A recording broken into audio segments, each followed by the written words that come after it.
We back at it again. This week's video is gonna be a little shorter than usual. I'm pretty busy this week, but I kind of wanted to sneak in a video right quick before I went to bed.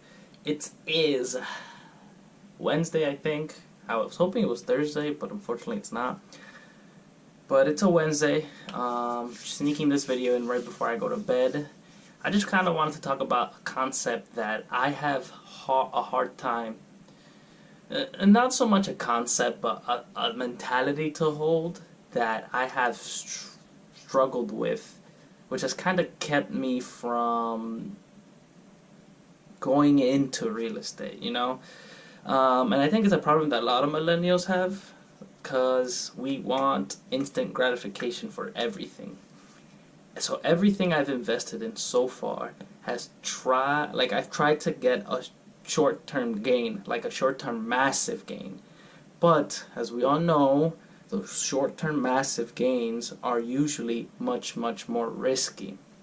So to build wealth over time, which is what I want, to build wealth over a long period of time, you need to play the long con, basically. So I was thinking of this idea. So I want to buy a house. They had the price at $500,000.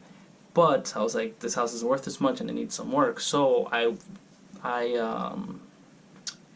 offered $410,000, right? And I assumed it would take us about $36,000 to fix up. So it'll be a total investment of, for us, would be $36,000, but the whole package will go up to $456,000, right? But the loan will only be for the $410 originally. Well, the $410 minus the down payment.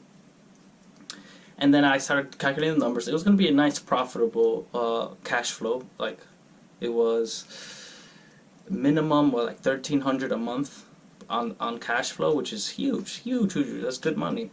But it'd probably take 70% of that, so it'll be a little less. But all expenses aside, probably $1,000. But then I sat there and I was like, I got nervous and I was like, damn, I'm really about to throw $36,000 at this, like, and I'm only gonna be getting $1,000 a month or something. Like, this is crazy.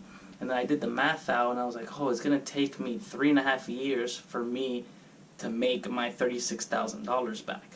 But then I sat there and I thought about it and I was like, this is exactly what I've been running away from. I want that instant gratification. I want to put $1,000 in and get $2,000 back, but unfortunately it's too risky to be doing that, and I've lost a lot of money already trying to do that.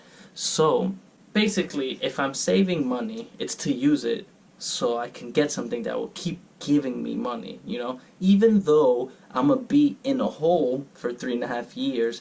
After those 3.5 years, I'm gonna be in the green, and it's all green, and it's worth it in the long run, but not the short run. That's what I need to get in my head. So I'm gonna give you an example. If, let's say, you have a $500,000 house, right? And out of your own pocket, you have to invest $40,000, right? And then let's say after all expenses, your monthly cash flow is $1,000. That means that it's going to take you 40 months to get back what you put in, right? Or 3.3, 3.5, 3.5, let's just go with 3.5 years to make all that money back. And then let's say it took you a year. Let's say it took you a year to get that much money.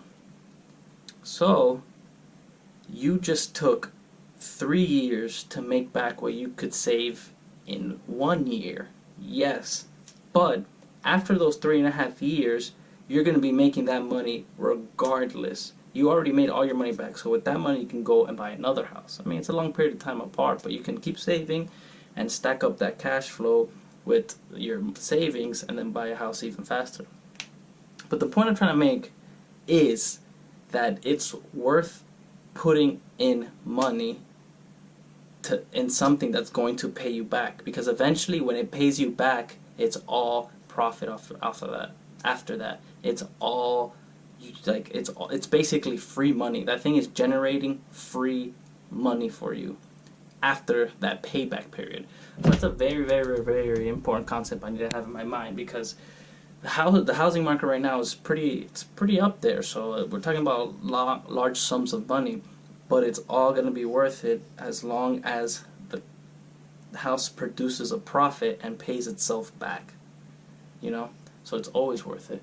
So yeah, I just wanted to keep the video short this week. Hope that concept helped you. Just like, I mean, it kind of works like that with everything. With relationships, you always want to take it slow. You don't want to jump. Like, you don't want to go too fast because then something goes wrong. You always want to take it slow, take your time with things.